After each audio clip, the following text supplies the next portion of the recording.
చేయకపోతే పాపం కూడా అంతే ఎక్కువ.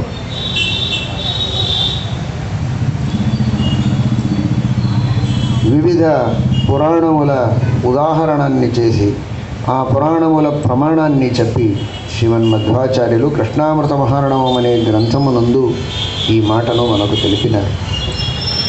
న కాశీ న గయా గంగా, కాశీ, గయా, ప్రయాగము, బదరి, రామేశ్వరం ఇటువంటి వివిధ క్షేత్రములు ఉన్నాయి. గంగాది తీర్థాలు ఉన్నాయి. పవిత్రమైనటువంటి నదులు క్షేత్రాలు. ఆ నదులో స్నానం చేయాలి. ఆ క్షేత్రముల్లో ఉన్న భగవంతుని దర్శనం చేసుకోవాలి. అటువంటి దర్శనం చేసుకుంటే ఏ పుణ్యం మనకు కలుగుతుందో, అన్ని తీర్థాల్లో స్నానం చేస్తే ఏ పుణ్యం కలుగుతుందో అటువంటి పుణ్యం ఏకాదశి ఉపవాసంతో లభిస్తుంది అని చెప్తారు. అటువంటి మహాపుణ్యం దొరుకుతుంది. కూర్చున్న చోట మీరు ఎక్కడికి పోలేదు, ఏది డబ్బులు ఖర్చు పెట్టలేదు. డబ్బులు రోజు ఖర్చు పెట్టేది కూడా ఆ రోజు ఆగిపోతుంది. భోజనం చేయకపోతే మనకు ఖర్చే ఉండదు. ఏది ఖర్చు చేయకుండా ఇంట్లో కూర్చొని ఉపవాసం చేస్తేనే ఈ తీర్థయాత్ర చేసిన పుణ్యం మనకు దొరుకుతుంది. దాన ధర్మములను చేసిన పుణ్యం దొరుకుతుంది. యజ్ఞయాగములను చేసిన పుణ్యం దొరుకుతుంది.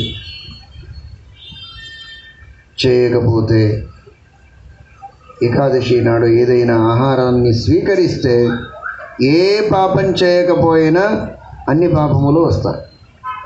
గోహత్య చేయలేదు, గోహత్య చేసిన పాపం. మాతృహత్య, పితృహత్య, భ్రూణహత్య, దొంగతనం ఇవన్నీ చేసిన పాపాలు ఆ రోజు భక్షణం చేస్తే వద్దు. యాని కానిచ పాపాని బ్రహ్మహత్యాదికాని వై అన్నం ఆశ్రిత్య తిష్టంతి సంప్రాప్తే హరివాసరే. ఏకాదశి రోజు ఒక్కొక్క అన్నమునందు కూడా మనకు ప్రతి ఒక్క పాపములు వచ్చి కూర్చొని ఉంటాయి.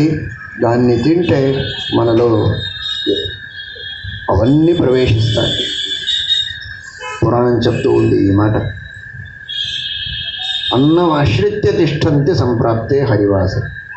అందుచేత ఆ రోజు మనం ఎవరికి ఏం చేయలేదు, నా అంతకు నేను లోపల ఫలాహారం చేశాను, ఏదో తిన్నాను, భోజనం చేశానంటే ఏం చేసేది వద్దు. తింటేనే పాపం వస్తుంది. ఎవరికైనా కొడితే పాపం, తిడితే పాపం నిజం. అయితే ఏకాదశి నాడు తింటే ఇవేమి చేయకపోయినా అన్ని పాపములు వస్తాయి. మనకు పుణ్యము రావాలి. తీర్థయాత్ర మొదలైనటువంటి మంచి సత్కర్మములను చేయకపోయినా ఆ పుణ్యము రావాలి అంటే ఉపవాసం చేయాలి. మనకు పాపము వద్దు అంటే ఏకాదశి చేయాలి. పాపము వస్తుంది అంతేకాదు, ఉపవాసం చేస్తే పాపం నశించిపోతుంది. ఎన్నో జన్మాల్లో చేసిన పాపాలు నశించిపోతాయి. మహాప్రాయశ్చిత్తం ఇది. మనం ఉపవాసం పాపం చేస్తాము, దానికి ప్రాయశ్చిత్తం చేసుకోము అంటే ఎలా? రోగం వచ్చింది, మందులు తీసుకోము అంటే ఎలా? పాపం చేసిన వారు పాపానికి పరిహారానికి ఉపాయం ఏమైనా చేయాలి. ఆ ఉపాయమే ఏకాదశి ఉపవాసం. అందుచేత అటువంటి ఏకాదశి ఉపవాసాన్ని అవశ్యంగా చేయాలి. శాస్త్రంలో ఎక్కడ కూడా ఏకాదశి ఉపవాసం గురించి చెప్పలేదు. చేయకపోయినా నడుస్తుంది.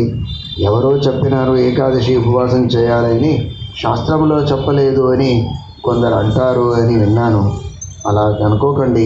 శ్రీమన్మధ్వాచార్యులు ఏకాదశి ఉపవాసం చేయాలి అనే దాన్ని సమర్థించడానికి వారి మాటలతో చెప్పలేదు. సాక్షాత్ భగవాన్ వేదవ్యాసులు వివిధ పురాణాల్లో చెప్పిన మాటలను ఉద్ధరించి దాన్ని ఉదాహరణం చేసి దాని యొక్క కొటేషన్ ఇచ్చి మనకు ఏకాదశి ఉపవాసం చేయవలసిందే అనే దాన్ని సమర్థనం చేసి మనకు దాని కొరకే కృష్ణామృత మహారణవము అనే ఒక గ్రంథాన్ని రచించి మనకు అనుగ్రహించినారు. దాన్ని మంచిగా శ్రవణం చేసి మీరందరూ కూడా ఉపవాసము, సంధ్యావందనము, దేవతార్చనం ఇవన్నీ చేసి, ఆడవాళ్ళు కూడా భజనము, ఆ భగవంతుని పూజ, తులసి పూజ మొదలైనటువంటి సత్కర్మములను చేసి భగవంతుని అనుగ్రహాన్ని అందరూ పొందాలి. శ్రీకృష్ణార్పణమస్తు.